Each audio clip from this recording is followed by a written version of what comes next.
Good day, folks. This is tutorial number 24 in a playlist that I'm calling Dynamic Scenario Creation in 3D Experiences platform. Now, what I would like to do here is to show you some issues, subtle issues with creating prismatic joint and trying to enforce the surface friction condition. Okay? That may sound a little bit vague, but I'm going to try to explain it in this context. Suppose we have a bar or a block which is sitting on a ramp, and there is a coefficient of friction between the surface of the ramp and the block. And what we like to do is to solve this problem two different ways. Well, two basically in two cases. One is when there is no friction uh, involved between the two parts. In other words, mu k, kinematic coefficient of friction is zero, no friction. I'm going to solve it first like that, and then I'm going to come back and try to enforce that friction condition there. Okay, so. First of all, this is a type of problem that you do in a maybe first year physics class or first year dynamics class. And what you do is you first draw the free body diagram associated with the block. And notice that if you isolate the block, there is the weight of the block, which is W. There is the normal reaction force, which is N, and there is a friction force, which is the product of N and this coefficient of friction mu K. So these are the only forces acting, and this is going to accelerate, for example, in the positive direction, positive going down. And what you do is to write the equation of motion along the ramp and perpendicular to the ramp. So if you write the equation of motion perpendicular to the ramp, there's no acceleration perpendicular to the ramp, and therefore sum of all the forces equal to zero. Obviously, there is this N, and there is the component of W projected along a 30-degree angle, so we get this. So immediately we get the normal reaction force, which is W cosine of 30. Now, along the ramp, you have sum of all the forces equal to mass times acceleration, and the only forces that are acting along the ramp is, of course, the uh, friction force, which is N times mu K, and there is the component of W, which is along the ramp. Therefore, minus mu N, which is always opposing the motion. That's why there's a minus sign. And this component W along the ramp is going to be W sine equal to the mass. So if you take the weight divided by G, you're going to get the mass times acceleration.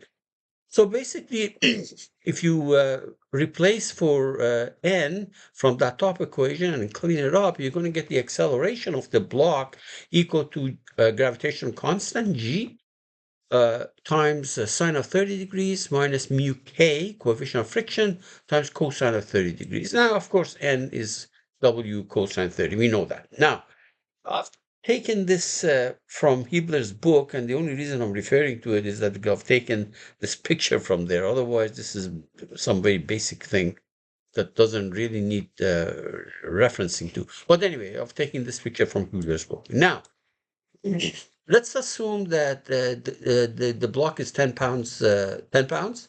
And therefore, if you look at W divided by G, 32.2 feet per second squared, you're going to get 0.31 slug. That's the unit of mass in imperial units, and the gravitational constant for imperial unit is 32.2 or 30.185 feet per second squared. Now, I'm going to solve this thing two ways.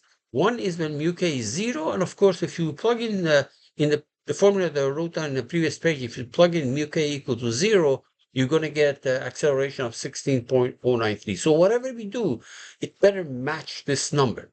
And then the case of mu k equal to 0.1, which is going to be lower acceleration, which is this. So we're going to compare our results with this stuff. Now, it is kind of strange because I'll show you that there will be some issues. So we'll come back to that later on. All right, so let's go ahead to 3D experience. Dimensions are not important, but I'll try to make things that kind of not too small, not too big. So I'm going to insert my the ramp first. Insert 3D part, and I'm going to call this thing the ramp. Right-click properties, call it ramp, and ramp. And we say okay. Let's go ahead and make it. Double click on 3D shape. So on that vertical plane, I will sketch a line that's 30 degrees long. So let me draw a line here, not 30 degrees at orientation, not long. Let's dimension this thing between this line and that. We make this in 30 degrees. All right. And since what about this dimension? This let's make this thing 3 feet. 3 feet. 3 feet. Okay, fine. Now, because I'm going to be using imperial units, I might as well change my units here. So we go to preferences. So for length, I'm going to use feet. Okay. For let's see now. For mass, we'll be using slugs. Slug. Where is that? Right there. Slug. For force, I'm going to use pound. Okay. So let's see now. Force is here. I'm going to use pound. Pound force. And for acceleration, let me sort this out in alphabetical order. For acceleration, I will use feet per second squared. Feet per second squared. Good. Okay, so now that will be 3 feet, as you can see. Okay, so let me try to close this thing because I want to pad this thing. So let me close this thing, going from here to, really doesn't matter. Okay, exit. And we're going to pad it by, let's make it maybe 0.5 feet. So this is going to be my ramp. And all the way to the top, I'm going to insert my block. So right click, insert 3D part. And I'm going to call this thing block properties.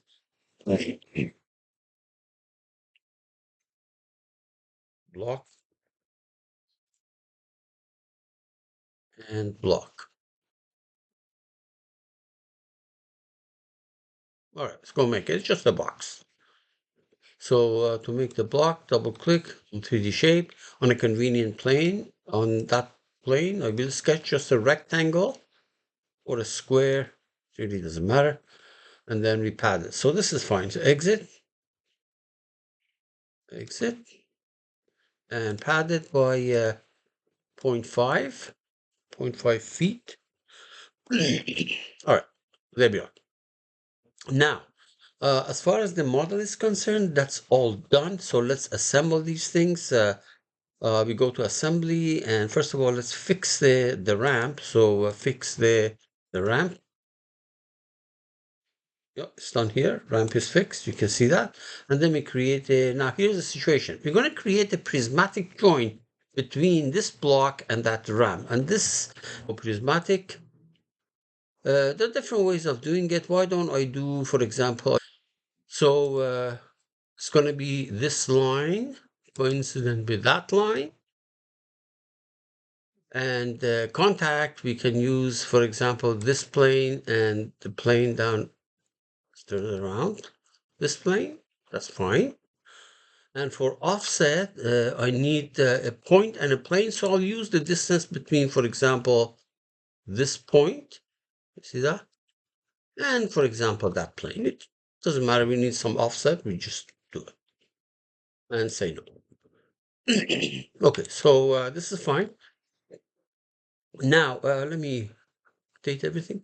All right, good. So we're done here. We're going to go to, this is going to be a prismatic joint. In fact, you can see that right here.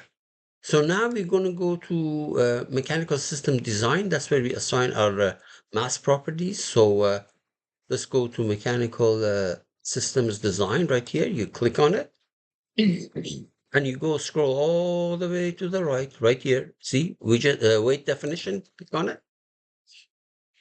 There's no masses defined here. Everything is red. So what I'm going to do is I'm going to select the ramp. The ramp, although we're going to assign a mass to it, it's not going to move because that's stationary, right? So, but that's okay. We have to do that. Otherwise, we get error messages and warning messages. So I'm going to say, okay, select the ramp, and it says click this hyperlink to declare a weight for this, or click this hyperlink to compute the weight. No, I'm gonna click on it so that I declare a weight on it. Now notice that everything is pretty much zero. So if I click on this box here, remember that it's going to give you the properties of steel. Okay, but I don't want this thing. I want this thing to be, this is fine. It's not going to go, but later on for the block, I have to put the correct value. This is fine because this is not going to go anywhere. The ramp is not going to go anywhere. Now we close that. I mean, select the block, and once again, uh, uh, declare a weight. You're just the first link, and click on that box, except that this number is not correct. My mass is, in slugs should be 0.31 slugs. Okay, so we go here and we change this thing to 0.31. 0.31. So it uses this value for the mass. Good. Excellent. Let me close that. All right, now we're going to go and do a couple of things. First of all, let's create our mechanism representation. You click on it, say okay. And then we can see what kind of joints are created. Obviously, you click on this mechanism manager, there's going to be a prismatic joint. And needless to say, it's going to be length driven, which is fine. We know that's fine. Very good. And notice that I'm not defining any contact stuff. This is, well, actually, let me do the following.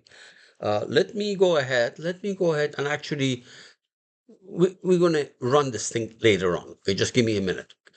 So we're done here. We're going to go to mechanical systems experience, mechanical systems experience. You click on it. Very good. Now, gravity has to be active, right? Because this is going to move down under the action of gravity. You click on the gravity, and notice that it gives you minus 32.185 feet per second square, which is correct. Okay. Now, the other thing is that let's put a probe there. Let's put a probe here. So we go here, probe, and let's find, for later on, we're going to plot the acceleration of this corner point, for example. You say fine.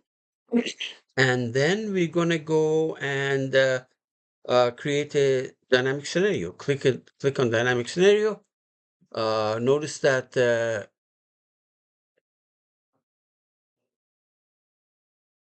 I think, let me try that gravity. I think I must have forgotten to activate it. So gravity, and then I should have said okay. I don't know what I did. Say okay. Oh, right there. Sorry, it's over there, right there. Okay, good. Now dynamic scenario, gravity included, the probe included, the time. What I'm going to do is first, since I don't know how fast this is going to go slide down, so let me, first of all, let me make this thing 1 second. And the integrator I'm using is DASSL. Okay, so we say okay, and we're going to run. Right click, put the cursor here, right click, run it basically, compute.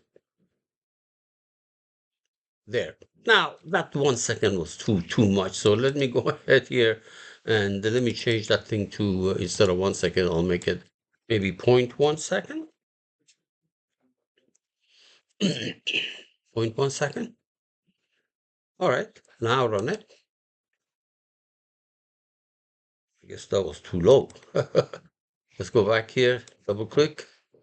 Maybe I make this thing 0.5 seconds. Okay, let's run it. Good. Very good. Now, let's go and plot the acceleration. You go to view scenario results, uncheck everything, deselect everything, but the acceleration, magnitude of the acceleration, which is right here. Let's see what value I get. Constant. What number do I have? 16.093. So let's go back here, see what happened. 16.093. No friction. We didn't say anything about friction, so I get the correct value. Incidentally, if we go close this and we change the integrator, go back here, change the integrator from DASSL to symplectic Euler, and then we say okay, and now run it. Let's see what difference does it make. So far, so good. Click on this, deselect everything, and linear acceleration, same number. Good, no problem. Okay, so what we are saying is that, look, when there's no friction, I don't have to worry about specifying the value of the friction because there is no friction. I had a prismatic joint and I ran it and it gave me the correct acceleration. Now suppose we want to add friction to this, okay? Okay, so what we would like to do to bring in the coefficient of friction between the block and the ramp into the picture. Now, before I do that, first of all, let's look at our mechanism. Notice that let's look at our mechanism. Notice that we have a fixed part, which is the ramp, and we have a prismatic, which is the block. This is the one that we just ran, and we got the correct acceleration. Now, what we like to do in order to bring the friction coefficient between the two parts, obviously we need to have contact. So the thing is that in mechanical system design that we are right now, you can go and create contacts. See contact connection right there, contact connection. And for you have to select the things that become in contact with each other. So for example, group one, I add a plus, I click on this plus sign, and I select the block, and I say, okay, so this is group one block. And then for the group two, you click on the plus, you select the ramp, and here is the ramp. Now, notice that here we have two tabs. One of them is the one that said restitution, coefficient, collision, etc. And when we have collision, we have to use this. For the other one, we have stuff that like this that has to be inputted. So what I'm going to do is I'm going to let me do the following. I go here and there's two places that you can specify actually the coefficient of friction. One is here in the restitution collision model, and I'll make this thing 0.1 right now. Actually, you know what? I'll tell you what. Why don't I make this thing 0 for now? 0. 0 here. All right. 0 coefficient, kinetic coefficient of friction, 0. Okay. And then we say, okay. Now,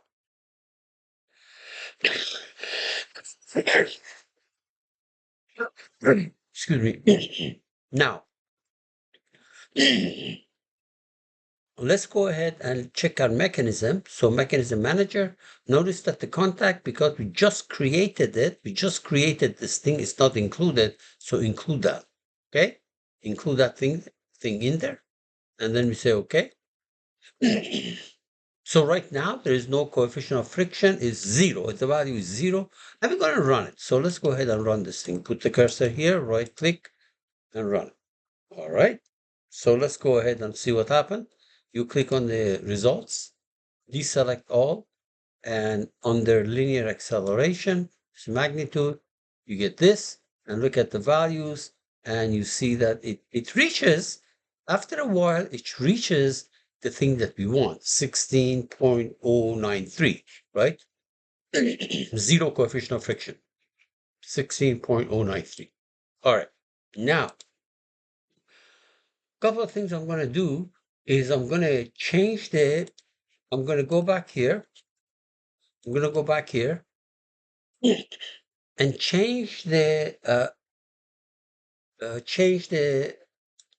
solver. Change the solver from DASSL to symplectic Euler and run the same thing. Okay, let's check our results now. Results, deselect everything. Linear acceleration, plot, and table, 16.093. So it looks like when we use the symplectic Euler, the the 16.093 starts from the very beginning and stays there as it's supposed to. When we use the DASSL, initially we don't get the correct acceleration, but after a while we do. Okay, so right now, keep in mind, right now the solver is set on symplectic Euler. Now let's go and change our coefficient of friction. So first of all, where do we do that? We specify it in the contact, right? Right here, the contact, right there. Double click on it. Now we're going to go and click on the contact, and in here that we put down 0 kinetic coefficient of friction, I'm going to put down 0.1. And by the way, let me uncheck this thing, 0.1. So kinetic coefficient of friction 0.1. Okay, and it's symplectic Euler. Let's run it and see what happens. Okay, let's go ahead here. Deselect all. Linear acceleration. Constant. 16.093. So notice that I did specify contact. I did specify the correct coefficient of friction, but it made absolutely no difference when I'm using the prismatic joint, when the prismatic joint is sitting there. Now you might say, okay, what if we had used the other solver, for example, the DASSL? Let's check that. All right, run it and see what we get. Okay, let's go ahead here. Take the linear acceleration. Notice that it didn't make any difference. In other words, it doesn't see that coefficient of friction because that prismatic joint is there. So let me close this. Let me close that. And you say, okay, well, how am I going to bring this coefficient of friction to the picture then? How are we going to bring the surface contact to the picture? Well, don't use that prismatic joint. Just let it go. So let's go back to the mechanism. We go to our mechanism manager. Do not use the prismatic joint. Just let the block sit there and slide down under its own weight without indicating as a prismatic joint. Okay, so we say okay. What do we have here? We have DASSL. Okay, we have DASSL, and only gravity is acting. We say okay. Let me run it. Right click, run it.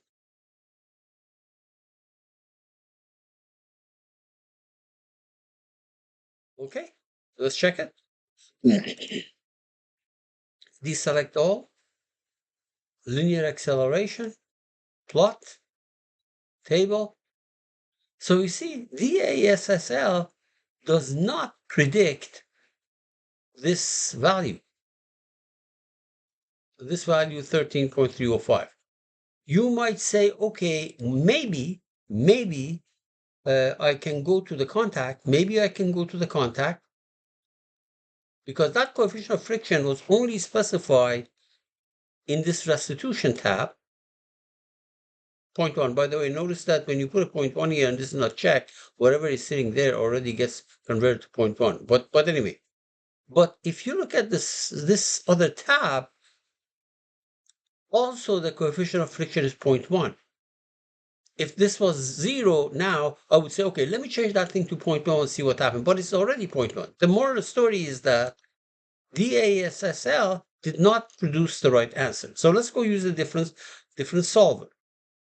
Integrated. Double click on it. Instead of DASSL, let us use the symplectic Euler. And now run it. Let's check the results. Deselect all. Linear acceleration. Constant 13.305. Hallelujah. 13.305. So when that prismatic joint was sitting there, it would not see the friction between the two surfaces. When I deactivated that prismatic joint and I used symplectic Euler, I got the correct value.